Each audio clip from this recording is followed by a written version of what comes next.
The next screen is the shoulder mobility screen.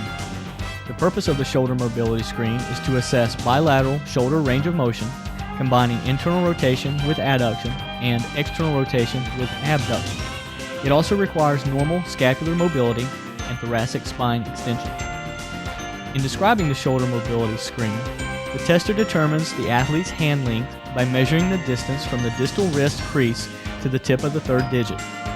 The athlete makes a fist with each hand, placing the thumb inside the fist, and assumes a maximally adducted and internally rotated position with one shoulder and an abducted and externally rotated position with the other. In one movement, the athlete places the hands on the back. During the test, the hands should remain clenched. The tester then measures the distance between the two fists. Have the athlete perform the test again with the arms and hands in the opposite positions. If testing produces a lower score with either the left or the right arm, record the lower score. Criteria for obtaining a 3 are as follows. The fists are within one hand length. Tips for testing for the shoulder mobility screen include: the flexed shoulder identifies the side being scored. If the hand measurement is exactly the same as the distance between the 2 points, then score low. The clearing test overrides the score on the rest of the test. The clearing test for the shoulder mobility screen should be performed even if the athlete scores a 3.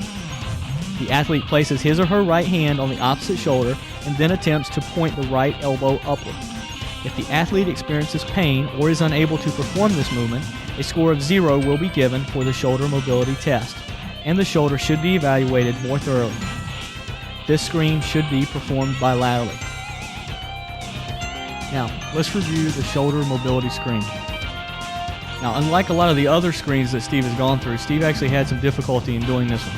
As you can see here, Steve is actually going to be a score of 2, not as a 3, considering that his hands are within 1.5 hands length of one another. Now switch sides for me, Steve. Now, you can still tell that there's a difference between the two sides, however they both are scored a 2.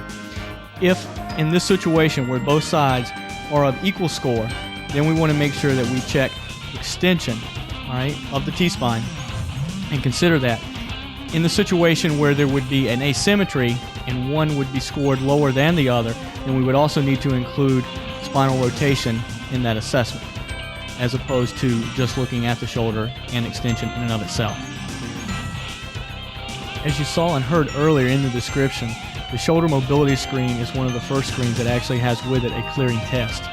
And the clearing test for the shoulder mobility screen is that of impingement.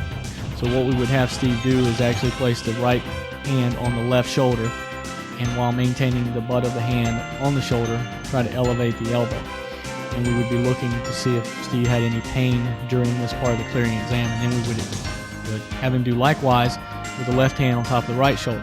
We're not so concerned about the height of the elbow, however we would like it to be fairly symmetrical on each side, but rather we are more concerned with pain or discomfort during this, with which Steve did not have. This concludes the review of the shoulder mobility screen.